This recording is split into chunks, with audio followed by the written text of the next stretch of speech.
welcome all of you over there, and I'm very sure you people have started working forward in direction of your master's courses, and now it is the time for you to prepare yourself for further strategies or further admissions. Those of you who are interested to earn as well as earn good salary in Europe and learn also in the process. For those students, we are regularly coming out with the opportunities. As before every video, I say that PhD programs in European countries are jobs, and only those students who have done masters, seriously masters, can apply in these jobs. And the second good thing is there is no dearth of such projects. I can give you hundreds of such projects in hundreds of universities all over globe, and the universities are good, which are giving very good scholarship. And when I'm saying that, I give you the details also, contact number also, mail also of the professors whom you can approach. Only thing is you should see whether your master's program meets these requirements or not, the job requirements or not. Scholarship and everything will be offered very good. This is a very good scholarship. That simply means this is in kroner, in Indian currency, 44 lakh per annum. After tax deduction and everything, you can, after meeting your expenditure, you can save 1.5 lakh rupees, if not more, and that in Indian rupees. And that saving after MTech is not possible in any job in India, I tell you honestly. So those of you who are interested for further research activities, they can explore these options. Now, today's my lecture is, this video is about one domain, which is life cycle sustainability assessment.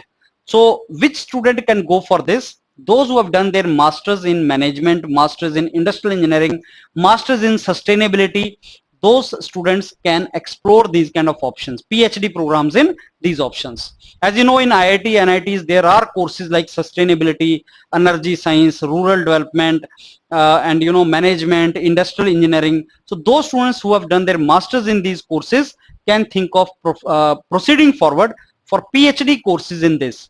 NTNU, Norwegian University of Science and Technology, is one of the prestigious university offering really good scholarships. So NTNU can be our target. And life cycle sustainability assessment, about the position, what is required, वो उन्होंने detail में mention किया है. You should have a background in what? Environmental sciences. So those civil engineers who have cleared their masters, those civil engineers who have cleared their masters with environment science can think of going for this domains. Environment science में MTech किया, उसके बाद इस project को वो देख सकते हैं. Similarly, अगर आपका environment sustainability, industrial ecology से related, आपका industrial tribology वगैरह से related तुम्हारा masters का background है, you can think of proceeding in this particular project. And the details of the project is also mentioned in quite detail, what is required from you. So sustainability of new value chains within marine environment, that is something which you have to work. अब इसका भी ज्यादा detail आपको professor का research work देख के पता चल जाएगा. You can get that particular detail there. So what is this SFI harvest? Basically, what is the details of that? That everything they have mentioned, and what is the requirement of the project also they have mentioned, and what are your duties. PhD candidate is expected to do what? You are supposed to review, design, analyze, test the sustainability assessment tool in cooperation with other project partners. So this eventually the purpose objective of this project also they mentioned very clearly. So research activities will revolve around this. अब इसको ध्यान से देखो, read this carefully and see whether you are confident in these domains or not. Can you go for these domains or not? And those students who have just joined their masters can get a link, some clue or some idea कि आप किस direction में आगे proceed कर सकते हैं. तो आपको यहाँ से idea इसका मिल जाएगा. You can do that. What is the required selection criteria? As I told you, for Indian students, IELTS or TOEFL is required. That is a required criteria. You should meet this criteria, and you have to proceed in this particular direction. The rest is all your knowledge which you have.